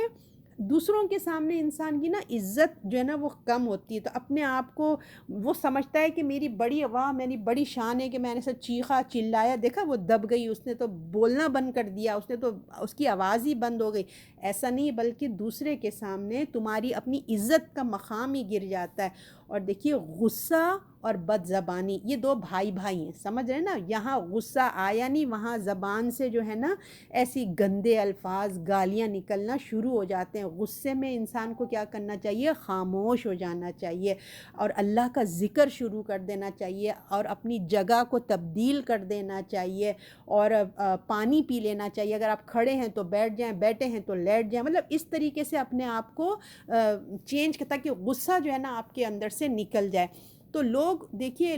ایسے لوگ جو چڑچڑے اور غصے والے لوگ ہیں تو لوگ ان سے دور رہتے ہیں اور ان کو کبھی مطلب کب مطلب ہماری شامت آ جا ہوتا ہے نا کہ لوگ ذرا ڈرے ڈرے سے رہتے ہیں۔ تو اب ہم بھی دیکھیں اپنے آئینے کے سامنے نہ کھڑے ہو کے جب ہم بچوں کو ڈانٹتے ہیں یا ہم چڑچڑاپن کرتے ہیں تو ہم اپنے آپ کو نا ذرا آئینے میں لا کے دیکھیں، غصے کی حالت میں دیکھیں کہ ہم کیسے لگ رہے تھے، اور پھر مسکرا کے بھی دیکھیں کہ اب ہم کیسے لگتے ہیں۔ تو مسکرانا اور غصے سے کیا اچھا لگتا ہے؟ خود اپنے آئینے میں دیکھیں کہ کون سا ایکشن ہمیں اچھا لگ رہا ہے، کہ اگر ہم بچوں کو یہی بات آرام سے کہتے تو ہمارا چہرہ کیسا ہوتا، اور جب ہم نے چڑچڑا کیا تو ہمارا کیسے تناؤ ہمارے چہرے پہ آیا اور ہماری ساری بیوٹی ختم ہو گئی۔ تو ہمیں اچھے سے بات کرنے کی عادت ڈالنا چاہیے۔ تو غصہ تو دیکھیے چلا جاتا ہے نا، دھڑ دھڑ کرے بس بول دیا، شیطان نے بکوا دیا، جو بولنا تھا بک دیا، مگر جو غصے میں ہمارے الفاظ نکلتے ہیں نا، جو لوگوں کو ہرٹ کرتے ہیں وہ بہت تکلیف دیتے ہیں، اس سے جو ہے نا انسان کو بڑی تکلیف ہوتی ہے۔ تو ہمیں ان چیزوں سے نا بچنا چاہیے۔ اللہ تعالیٰ ہم لوگوں کو اپنی حفاظت میں رکھے کہ ان چیزوں سے ہمیں اپنے آپ کو احتیاط کرنا چاہیے۔ اس کے بعد کیا ہوتا ہے، اللہ تعالیٰ کہتے ہیں کہ وہ تقویٰ گزار پہلے تو کیا کرتے ہیں، خوشی غم تکلیف میں اللہ کی راہ میں رات دن خرچ کرتے ہیں، پھر وہ اپنے غصے کو برداشت کرتے ہیں اور لوگوں کو معاف کر دیتے ہیں۔ اب یہ ایک اور کوالٹی اللہ تعالیٰ کہہ رہے ہیں کہ ان کو وہ مال بھی خرچ کر دیتے ہیں، غصے پہ بھی قابو پا جاتے ہیں، مگر دیکھیے اصل مال بھی خرچ کرتے ہیں، غصہ بھی لیکن معاف کر دینا اتنی آسان بات نہیں ہوتی۔ وہ کہتے ہیں کہ اللہ تعالیٰ فرماتے ہیں کہ وہ ان کی خوبی یہ ہوتی ہے کہ وہ غصے کو دبا جاتے ہیں، وہ غصے کو معاف کر دیتے ہیں۔ تو اللہ تعالیٰ جو ہے کتنی خوبیاں بیان کر رہے ہیں، آپ دیکھیں بات نہیں ہوتی، اتنا درجے والے لوگ ہیں کہ دوسروں کو معاف کر دیتے ہیں، کتنی بڑی بات ہے نا معاف کر دینا. دیکھیے آسان نہیں ہوتی ہے، آسان بات نہیں ہوتی ہے. انسان معاف بھی کر دیتا ہے، مگر دیکھیے جو دل پہ دکھن ہوتی ہے نا وہ انسان کے کنٹرول میں نہیں ہوتا کہ انسان بھول جائے. جس نے جو چرکا لگایا ہوتا ہے نا، دو الفاظ اور جو ایٹیٹیوڈ دکھایا ہوتا ہے، انسان معافی مانگتا ہے، ہم اللہ کی خاطر معاف کر دیتے ہیں، مگر جو وہ تکلیف دل میں ہوتی ہے نا وہ اتنا آسان نہیں ہوتا کہ ہم بھول جائیں. بڑا وقت چاہیے ہوتا ہے وہ بھولنے کے لیے. تو یہاں بات ہو رہی ہے کہ جو دوسروں کو معاف کر دیتے ہیں اللہ ان کو بہت، مطلب اللہ تعالیٰ ان کے لیے جو ہے نا بہت بہت پسند ہے. اللہ کو بہت پسند کرتا ہے جو دوسروں کو احسان کرتے ہیں اور ان کو معاف کر دیتے ہیں. اور معاف کرنے کے بعد احسان نہیں جتاتے، یہ نہیں کہ بار بار بولا جا رہا ہے کہ دیکھا تم نے گناہ کیا تھا میں نے معاف کر دیا تمہیں. تو جو گناہ بھی ہوتے ہیں جب معاف کر دیتا ہے، یہ کون لوگ ہیں جن کو یہ خوبی ہوتی ہے؟ وہ ہوتے ہیں، اللہ تعالیٰ کہہ رہے ہیں وہ محسنین ہوتے ہیں، معاف کر دیتے ہیں. اللہ نیکی کرنے والوں کو پسند کرتا ہے. تو اللہ تعالیٰ کہہ رہے ہیں وہ جو محسنین ہوتے ہیں اللہ ان کو معاف، ان کو اتنی محبت کرتا ہے. تو اللہ سے دعا کیجئے کہ اللہ تعالیٰ ہمیں بھی محسنین میں بنا دے. انسان کے دل میں دیکھیے جب انسان کسی کو معاف کر دیتا ہے نا تو اس کے دل میں کیا ہے؟ ٹھنڈک آ جاتی ہے، سکون آ جاتا ہے. اگر انسان معاف کر دے تو پھر کیا ہوتا ہے پتہ ہے؟ غصہ، غیبت، غم، ان تمام چیزوں سے نجات مل جاتی ہے. تو اللہ تعالیٰ سے ہم دعا کرتے ہیں کہ اللہ تعالیٰ ہمارے اندر بھی جو ہے نا یہ غصے کی عادت بھی نکل جائے اور جو ہے یہ اپنی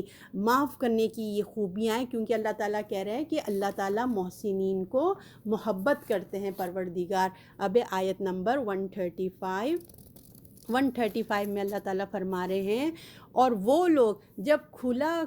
کچھ کھلا گناہ کر بیٹھیں یا اپنے حق میں ظلم کر لیں تو اللہ کو یاد کریں، اپنے گناہوں کی بخشش مانگیں. اور اللہ کے سوا کون ہے جو گناہ بخش دے؟ وہ کون ہے اپنے کیے پر، اور وہ اپنے کیے پر اڑے نہیں رہتے. اب اللہ تعالیٰ فرما رہے ہیں کہ دیکھو پروردگار نے انسان سے جب جو ہے نا کوئی گناہ اگر ہو جاتا ہے، انسان سے دیکھیں بڑے بڑے گناہ ہو جاتے ہیں، انسان ہے نا انسان سے ہو جاتے ہیں بڑے بڑے گناہ ہو جاتے ہیں.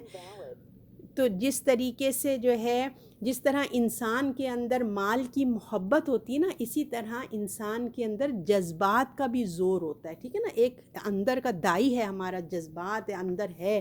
تو اس سے کیا ہوتا ہے وہ کبھی بد عملی کر بیٹھتا ہے اور جذبے پہ بعض دفعہ قابو اس کا کنٹرول نہیں ہوتا. جب اس سے کوئی بدکاری ہو جاتی ہے یا اس سے کوئی فحش کام ہو جاتا ہے، وہ اپنے اوپر ظلم کر دیتا ہے. تو دیکھیں ظلم کیا ہے؟ شرک ہو گیا، بدکاری ہو گئی، حق تلفی کر دیا انسان یا خدا کسی کے بھی حق میں اس نے کیا، بدعت کر لی اس نے، گناہ کبیرہ کر لیا، شراب ہے، جوا ہے، یا کسی کو گالی گلوچ کر دیا. اور بدفعلی تو فحاشی تو آپ جانتے ہیں کہ جب انسان اللہ کے حق سے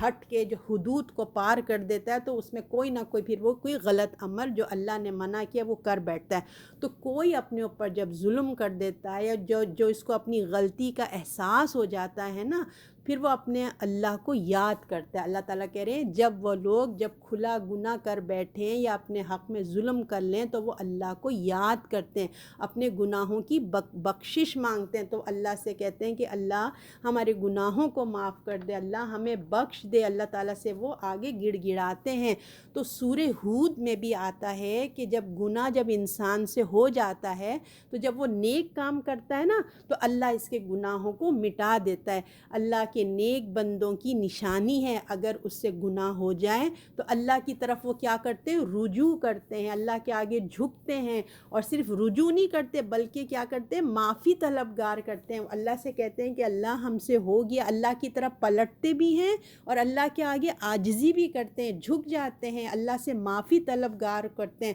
اللہ کا ذکر کثرت سے شروع کر دیتے ہیں کیونکہ یہ ذکر کی جو نعمت ہے نا، اللہ کی تسبیح ہے، اللہ کا ذکر ہے، اللہ کو یاد رکھنا ہے، یہ ایک بہت نیک عمل ہوتا ہے. اس نیک عمل سے جیسے ہم استغفار پڑھتے ہیں، آیت کریمہ پڑھتے ہیں، جیسے حضرت یونس علیہ السلام نے ان سے غلطی ہو گئی تو دیکھیں وہ مچھلی کے پیٹ میں جا کے انہوں نے کیا کیا، جب ان کو جیسے ہی احساس ہوا انہوں نے فوراً وہ اللہ کی طرف پلٹے، فوراً ہی وہ اللہ کی طرف انہوں نے رجوع کیا اور فوراً انہوں نے اللہ کی طرف بخشش مانگی۔ تو مومن کا بھی ایٹیٹیوڈ ہوتا ہے کہ جیسے اس کو احساس ہوتا ہے اس نے غلطی کر دی ہے، تو وہ نا امید نہیں ہوتا، بلکہ وہ اللہ کی طرف پلٹ کے جاتا ہے، اللہ سے گڑ گڑاتا ہے کہ اللہ مجھ سے غلطی ہو گئی، مجھے معاف کر دیں، پھر وہ اللہ کا ذکر کرتا ہے، استغفار کرتا ہے، اللہ سے معافی مانگتا ہے۔ تو یہ جو عمل ہے نا، یہ جو ذکر ہے، اس وجہ سے یہ ایسا نیک عمل ہے کہ اس کی وجہ سے اس کے گناہ دھلتے ہیں۔ جیسے یہ ہوتا ہے نا، جیسے صابن ڈالتے ہیں ہم کپڑے دھل جاتے ہیں، تو سمجھے وہ صابن کا کام کرتا ہے ذکر، جو ہمارے کپڑوں کو کلین کر دیتا ہے۔ تو اللہ تعالیٰ سے پھر وہ معافی مانگتا ہے۔ ادھر معافی کا طریقہ بتایا گیا ہے کہ دیکھو صرف استغفار نہیں، اللہ کیا ہے، پلٹنا بھی ہے، یعنی کہ معافی صرف زبانی کلامی استغفار استغفار نہیں ہوتی، بلکہ کیا ہے، وہ رجوع کرتے ہیں، اللہ کی طرف جھکتے ہیں، اور اللہ کا ذکر اور توبہ بھی ایسی ہے کہ مطلب آگے کی زندگی میں وہ اپنے لیے نصیحت لیتے ہیں کہ جو مجھ سے غلطی ہو گئی میں اب دوبارہ نہیں کروں گی یا نہیں کروں گا۔ مطلب فار ایگزامپل جیسے ہم نے نماز کے لیے وضو بنایا، اور اس کے بعد کہ اللہ کہ جب وضو ٹوٹ جائے، اسی طریقے سے کہ ہم نیکی کرتے ہیں،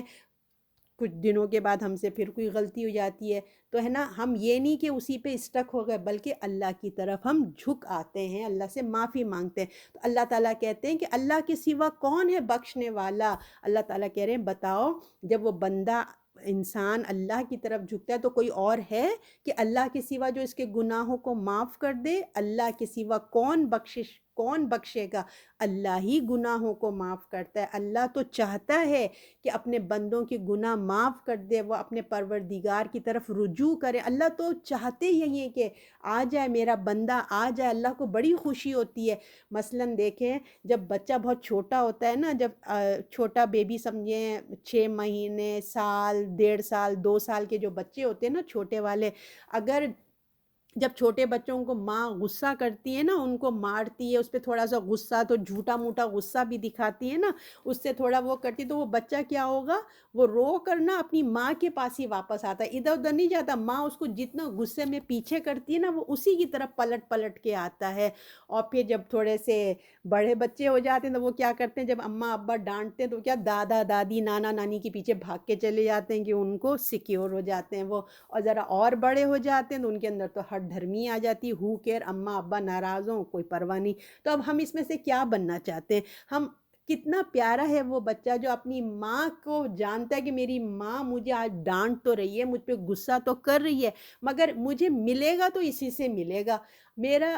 ہمیں اپنے اللہ پہ ایسے ہی توکل ہونا چاہیے کہ میرے اللہ سے میری غلطی ہو گئی، میں نے مسٹیک کر دی، مگر میں کہاں جاؤں؟ میرا تو اللہ ہی ہے نا، جو مجھے دنیا اور آخرت میں میرا کارساز ہی وہی ہے۔ تو ہمیں اس بچے کی طرح اپنے اللہ کے پاس پلٹ پلٹ کے چلے جانا چاہیے۔ ہمیں دوسروں کو سہارا نہیں ڈھونڈنا چاہیے، نہ ہی ہمیں ہٹ دھرم ہو جانا چاہیے، بلکہ ہمیں اپنے اللہ کی طرف رجوع کرنا چاہیے، اور اللہ کی طرف ہمیں بھاگ کے جانا چاہیے۔ اب اللہ تعالیٰ فرما رہے ہیں، اور وہ اپنے کیے پہ اڑے نہیں رہتے، وہ جانتے ہیں، اور جو مومنین ہوتے ہیں وہ ہٹ دھرم نہیں بن جاتے، غلطی کر کے ہو کیئرز نہیں ہو جاتے، معافی مانگ کر۔ ہو سکتا ہے کہ دیکھیں، میں نے جیسے آپ سے کہا نا کہ اللہ کی نافرمانی پھر ہو جاتی ہے، انسان معافی مانگتا ہے، پھر اس سے کوئی گناہ ہو جاتے ہیں۔ اگر ہم نے اللہ کی نافرمانی کی ہے تو ہم کو اللہ کی طرف پلٹنا ہے، اور ہو جاتی ہے ایک غلطی کے بعد دوسری غلطی بھی ہو جاتی ہے، مگر جو مومن ہوتے ہیں وہ اللہ کی طرف ہوتے ہیں، مگر اپنے گناہ پہ ہٹ دھرمی نہیں دکھاتے، جم کر نہیں بیٹھ جاتے۔ مگر جو لوگ ہوتے ہیں نا، جو دوسروں کی سفارش کی امید پر بیٹھ جاتے ہیں کہ ارے کرتے رہو، اللہ غفور الرحیم ہے، اللہ معاف کر دے گا، تو وہ کیا کرتے ہیں، جو ہٹ دھرمی کرتے ہیں، گناہ کو گناہ نہیں سمجھتے، اور اسی پہ جم جاتے ہیں، پھر وہ اپنے لیے کیا کرتے ہیں، دوزخ کے، جہنم کے دروازے اپنے لیے خود کھول لیتے ہیں، اپنے اوپر اللہ کی رحمت مغفرت کے دروازے اپنے اوپر بند کر لیتے ہیں۔ جب وہ بند کر لیتے ہیں تو پھر کیا ہوگا، پھر دوزخ کا عذاب ہی آئے گا نا۔ تو اللہ تعالیٰ اپنے نیک بندوں کے لیے کہتے ہیں، جب ان سے غلطی ہو جاتی ہے، ایک عزم کر کے اٹھتے ہیں کہ اب ہم غلطی نہیں کریں گے، لیکن پھر بھی ہو جاتی ہے، تو جب بھی ان کو خیال آتا ہے وہ اللہ کی یاد کرتے ہیں، اللہ کا ذکر کرتے ہیں، اللہ سے معافی مانگتے ہیں، استغفار کرتے ہیں، اللہ سے دعا کرتے ہیں کہ یا اللہ میں بہت کمزور ہوں، اللہ مجھے معاف کر دیں، دنیا اور آخرت کے ہر عذاب سے اللہ ہمیں بچا لیں، میری اصلاح فرما دیں اللہ، نرمی کے ساتھ میری اصلاح فرما دیں، میرے گناہوں کو معاف کر دیں یا اللہ، میری برائیوں سے مجھ کو دور کر دیں، میری اللہ میری جو برائیاں ہیں، جو میری کمزوری ہیں، میں بار بار ٹریپ ہو جاتی ہوں، اللہ مجھے میری کمزوریاں میری برائیوں سے مجھے دور کر دے، میرے گناہوں کو بخش دے، اپنی رحمت کے ساتھ بخش دے اللہ۔ گناہ ہونا دیکھیے یہ انسانی کمزوری ہے نا، کبھی جان بوجھ کے ہو گئی، کبھی انجانے میں ہو گئی، انسان ہے نا تو وہ غلطی ہو جاتی ہے، ہر انسان سے گناہ ہو جاتا ہے، مگر بدترین کیا ہے؟ جو ڈٹھائی کر کے بیٹھے، جو معافی نہیں مانگتا۔ تو اصل چیز کیا ہے؟ بہترین طریقہ فوراً جھک جائے اللہ کے، اپنے جرم کا اقرار کر لے، اکڑے نہیں۔ یہ فرق ہے دیکھیے انسان اور شیطان میں، ٹھیک ہے نا۔ حضرت آدم علیہ السلام ہمارے باپ سے بھی گناہ ہوا، انہوں نے فوراً اپنی غلطی کا احساس کیا اور اللہ کے آگے وہ جھک گئے، اور مگر شیطان نے کیا کیا؟ اس نے بولا کہ میں بہتر ہوں، اس نے اپنے آپ کو دلیل دینے لگا، جسٹیفائی کرنے لگا، بولا کہ میں بہتر ہوں آدم سے، اس نے اپنے گناہ کو اکڑ گیا، بتا رہا تھا کہ میں کیوں ہوں، میں اچھا ہوں، مطلب اللہ کے آگے وہ آرگیومنٹ کر رہا ہے۔ تو اب جو کوئی اپنی غلطی کو ماننے کے بجائے اپنے گناہ کو اور مزید بیان کرنا شروع کر دے، جسٹیفائڈ کرنے تو وہ شیطان کا رویہ ہے۔ تو اللہ تعالی ہمیں اپنے گناہوں کو محسوس کرنے کی اور اللہ تعالی ہمیں اس پہ عمل کرنے کی، مطلب معافی کی طرف جانے کی توفیق عطا فرمائے۔ اب دیکھیں جو گناہ پہ ہم تھوڑا سا میں بولنا چاہوں گی کہ تاکہ ہمیں احساس ہو، گناہ کی بات ہو رہی ہے نا کہ اللہ نے کہا ہے کہ اپنے گناہوں پہ اڑتے نہیں ہیں۔ تو دیکھیے جو اپنے گناہ کا نا، جب ہم سے جو گناہ ہو جاتے ہیں، ایک عام زندگی کی بات کر رہی ہوں میں، اپنے گناہوں کا تذکرہ نا دوسروں کے سامنے ذکر مت کیا کریں، ٹھیک ہے۔ اگر کسی سے مشورہ آپ کو کرنا ہے یا اصلاح چاہتے ہیں، وہ ایک علیحدہ بات ہے نا، بات نہیں، کسی محفل میں بیٹھ کے ہم بڑی شان سے کبھی کبھی اپنے گناہوں کا تذکرہ کرتے ہیں تو اس کو نہیں کرنا چاہیے۔ اس سے کیا ہوتا ہے؟ آپ کی اگر جب ہم اپنے گناہوں کا ذکر سامنے والوں سے کرتے ہیں نا، تو اپنی قدر ہم اپنے آپ سے ہی کم کر لیتے ہیں، ٹھیک ہے نا، لوگوں کی نظر میں۔ اور کیا ہوتا ہے؟ اپنی جو پرسنالٹی وہ سامنے والوں کی نظر میں کم کرتے ہیں، اور ان کی نظر میں گناہ کی اہمیت کم ہو جاتی ہے۔ ہم ایسے ہنس ہنس کے جب اپنی کوئی بیان کر رہے ہوتے ہیں تو ان کی نظر میں گناہ کی اہمیت کم ہو جاتی ہے، اور جب اتنی دفعہ ہم گناہوں کا ذکر کریں نا تو پھر کیا ہوتا ہے؟ ہمارے اندر بھی اس برائی کا احساس کم ہوتا چلا جاتا ہے، پھر برائی ہمیں برائی نہیں لگتی ہے، تو اس کا ذکر لوگ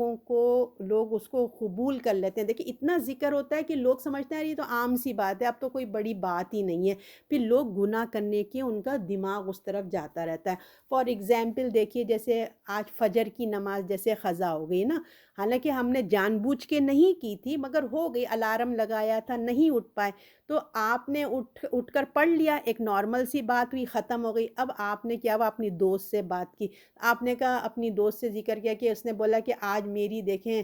آج میری فجر کی نماز جو ہے نا وہ ہو گئی، قضا ہو گئی۔ تو اب جو ہے اس نے بولا ارے آج میری بھی ہو گئی تھی، آج میری بھی ہوگی، تو اس سے کیا ہوگا؟ اس کو حوصلہ مل گیا، ارے وہ کہے گی میں اکیلی نہیں تھی، اس کا مطلب ہے کہ اور دو چار بھی ہیں جن کی قضا ہو جاتی ہے۔ اور اگر آپ کسی کو دیکھیں بہت متقی سمجھتے ہیں، آپ کے آئیڈیل ہیں وہ، اب ان سے ذکر ہوتا ہے اور آپ کو پتہ چلتا ہے آج ان کی بھی نماز قضا ہوگی، جو متقی ہیں ان کی بھی نماز قضا ہوگی، تو آپ کیا بولیں گے؟ آپ اپنے آپ کو اور تھپکی دے دیں گے کہ ارے یہ تو اتنے اللہ والے ہیں، جب ان کی نماز قضا ہو سکی تو میری تو کوئی حقیقت ہی نہیں، تو اپنے آپ کو آپ کیا کریں گے؟ پیمپر کر دیں گے۔ تو توبہ کرنے کے لیے دیکھیے گناہ اللہ مٹا دیتا ہے، جب ہم توبہ کرتے ہیں، اللہ سے ہمارے احساس ہوتا ہے کہ ہم سے غلطی ہو گئی، تو اللہ کیا کرتا ہے؟ اللہ نے کیا کہا؟ میں مٹا دیتا ہوں۔ تو پھر لوگوں کے سامنے ذکر کرنے کا کیا مقصد ہے؟ جب اللہ نے مٹا دیا تو ہم بھی لوگوں کے آگے ذکر نہ کریں، مت کریں، اس کے قریب بھی نہ جائیں، یعنی کہ ایک دفعہ ہو گیا، دوبارہ ہماری پوری کوشش ہونا چاہیے کہ ہم وہ گناہ نہ کریں، اس کو بھول جائیں۔ گناہ کر کے جسٹیفائی کرنا اس برائی میں نا شدت پیدا کر دیتا ہے۔ گناہ کرنا یہ انسانیت کہ نا گناہ کو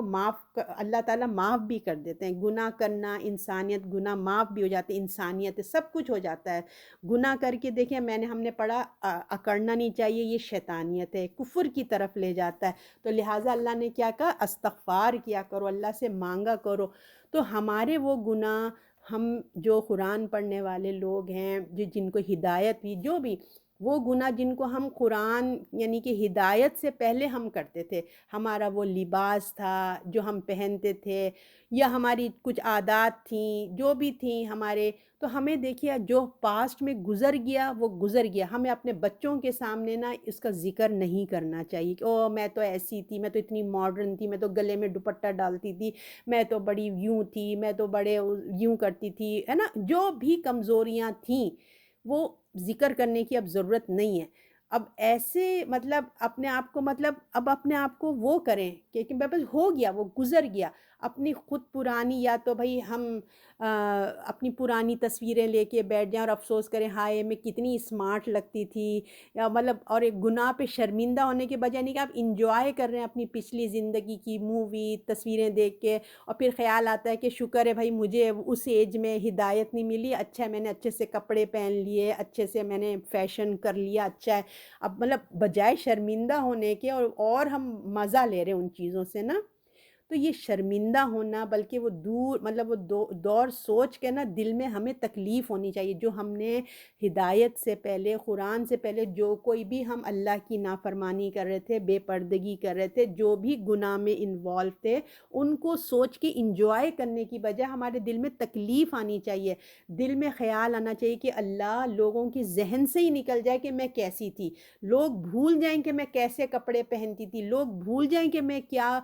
کس طریقے کی جھوٹ بولتی تھی، لوگوں کو دھوکہ دیتی تھی، کیا کرتی تھی، جو بھی کرتی تھی، اللہ لوگوں کے ذہن سے میرا وہ جو میری جہالت کا دور تھا نا، اللہ لوگوں کے ذہنوں سے نکال دے، اور اگر لوگوں کے سامنے اس گناہ کا ذکر آئے، بالفرض ہوتے ہیں نا لوگ بھی کم نہیں ہوتے ہیں، لوگ بڑے دکھاتے ہیں ارے یاد ہے آپ کیسی ہوتی تھیں، آپ کیا ہوتی تھیں، تو بڑے لوگ ہیں نا اس سے بولتے ہیں کہ ان کو تو آپ نہیں جانتے کہ یہ کیا ہوا کرتی تھیں یہ، تو اگر لوگ بھی آپ کے سامنے ذکر کریں، آپ بجائے اس کے کہ آپ ہنسیں اور آپ انجوائے کریں، آپ اپنے اندر افسردگی کا اظہار کریں، آپ شرمندگی کا اظہار کریں، اور ان کے سامنے یہ کہیں کہ اللہ مجھے شرمندگی ہے جو میں نے اپنی زندگی گزاری، انجوائے کرنے کی بجائے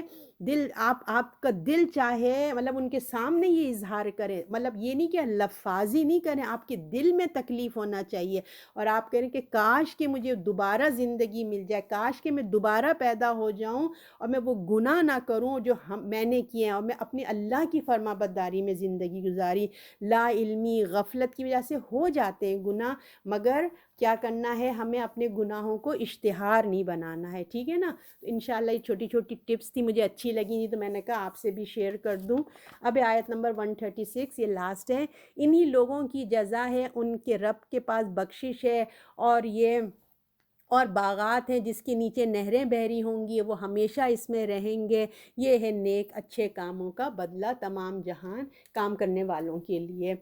اب اللہ تعالیٰ یہاں بتا رہے ہیں یہی وہ لوگ ہیں جن کے لیے اس دنیا میں بھی اللہ کی مدد ہے اور آخرت میں، کن لوگوں کے لیے؟ جو ہم نے پچھلی آیت پڑھ کے ہم آئے نا، جن کی متقیوں کی تمام جو ہم نے صفات پڑھی تھی، سود نہیں لیتے، خرچ کرتے ہیں، اللہ کا ذکر کرتے ہیں، بخشش کرتے ہیں، غصہ معاف، تمام جو خصوصیات تھیں، نیکی میں دوڑتے ہیں، چلتے نہیں ہیں دوڑتے ہیں، ٹھیک ہے، کمپٹیشن لگاتے ہیں، تو یہی وہ لوگ ہیں جن کے لیے اس دنیا میں بھی ان کے لیے اللہ کی مدد آئے گی، اللہ کی رحمت آئے گی، اللہ کی بلیسنگز آئیں گی، ان کے فرشتے ان کو تسلی تسکین سکینت عطا فرمائیں گے، دنیا میں تو ہوگا ہی ہوگا، اور آخرت میں تو اس کے لیے اتنا بڑا اجر ہے، اتنا بڑا اجر ہے، اللہ نے انگلی رکھ کے بتا دیا، جنت میں جانے والوں کے لیے یہ تیار، اللہ نے بتا دیا کہ یہ ہیں وہ کوالٹیز، انگلی رکھ کے جنت میں جانے والوں کے لیے بتا دیا اللہ نے، اللہ ہمیں بھی عمل کی ایسی توفیق دے، یہ تمام جو پوائنٹس تھے ان کو اپنے اندر لانے کی کوشش کیجئے، صرف تمنا سے نہیں ملے گا ہائے میں جنت میں چلی جاؤں، کچھ عمل بھی کرنا ہوتا ہے، کچھ سیکریفائس کرنا پڑتا ہے، چھوڑنا پڑتا ہے، محنت کرنی پڑتی ہے، ایسی ٹھنڈے ٹھنڈے نہیں کہ ہم نے یوں آج لیکچر سنا کتابیں بند کر دی پھر صبح اٹھا کے کھول لیا، ایسے نہیں ٹھنڈے ٹھنڈے کل میں محنت کرنی پڑتی ہے، یاد کرنا پڑتا ہے، کچھ اپنے آپ کو عمل میں لانا پڑتا ہے، کچھ کرنا پڑتا ہے، کچھ پریکٹیکل میں لوگوں کی خدمت کرنی پڑتی ہے، انفاق کرنا پڑتا ہے، تب جا کے اللہ نے کہا اپنے غصے کو کنٹرول کرو، معاف کرو، نیکیوں میں دوڑو، عمل عمل عمل کرو اللہ تعالیٰ کا اللہ کہہ رہے ہیں کہ عمل سے ملے گا، تمناؤں سے نہیں ملے گا، عمل کرنا ہوگا آپ کو، ہم کو کہ آپ کو ٹھیک کرنا پڑے گا، لہٰذا استغفار کی ہمیں عادت ڈال دینا چاہیے۔ اللہ تعالیٰ کیا کہہ رہے ہیں، یہی وہ لوگ ہیں جو ان کے رب کی بخشش ہے اور ان کے لیے باغات ہیں جن کے نیچے لہریں بہتی ہیں، وہ اس میں ہمیشہ رہیں گے۔ نیک کام کرنے والوں کو کتنا اچھا صلہ دیا گیا ہے۔ اللہ تعالیٰ کہہ رہے ہیں جو بخشش ہے نا، جو استغفار ہے، وہ نجات کا ذریعہ، ہمیں اپنی عادت بنا دینا چاہیے۔ جس نے بخشش مانگی اللہ نے اس کو معاف کر دیا، ہم بار بار یہ پڑھ رہے ہیں۔ اللہ اس کے لیے کیا کرے، عزت دی، بخشش کے بعد معاف بھی کر دیا اللہ نے، اور ہم سے راضی بھی ہو جائے گا۔ صرف معاف نہیں کر دیا بلکہ اللہ راضی بھی ہو گیا، اللہ عزت دی، باغات عطا فرمائے ہیں، اور جن کے نیچے نہریں بہہ رہی ہوں گی، اور وہ پھر صرف ٹیمپریری نہیں دے رہا ہے، ہمیشہ ہمیشہ کے لیے اللہ تعالیٰ نے ہمیں ایسے مقامات عطا فرما دیے۔ اللہ ہم کو، مجھے اور آپ کو اس پہ عمل کرنے والا بنائے۔ تو دیکھیے استغفار کے کتنے فائدے ہیں، آپ یہ دیکھیے، بخشش، اللہ سے بخشش مانگنے کا ایک حدیث کا مفہوم ہے کہ آپ صلی اللہ علیہ وسلم نے فرمایا جو استغفار کو لازم پکڑ لے، اللہ اس کے لیے ہر تنگی اور مشکل سے نکلنے کا راستہ بنا دیتا ہے۔ اور ہمیں کیا چاہیے بتائیے، اور اس کی ہر فکر اور پریشانی کو دور کر دیتا ہے۔ کتنی بڑی بات ہے، اطمینان عطا فرماتا ہے، اور ایسی جگہ سے رزق دیتا ہے جہاں سے اس کو گمان بھی نہیں ہوتا۔ اب آپ نے فائدے دیکھے کتنے سارے ہیں، کاؤنٹ کر لیجئے کتنے سارے فائدے، صرف کیا ہے، ایک استغفار کے فائدے۔ تو اللہ تعالیٰ کہہ رہا ہے تو اس قدر استغفار کے فائدے تو حدیث سے ہمیں پتہ چل گیا، اور ہمیں قرآن میں ہم نے کیا پڑھا، جو استغفار، جو بخشش مانگتا ہے اس میں جنت میں داخلہ اس کے لیے انشاءاللہ اللہ تعالیٰ اس کا جنت میں داخلہ کر دیں گے۔ اللہ آپ کو، مجھے بھی یہ استغفار کرنے والا بنا، اور یہ تمام خوبیاں جو آج ہم نے پڑھی ہیں وہ ہمارے اندر پیدا کر دے۔ صدق اللہ العظیم۔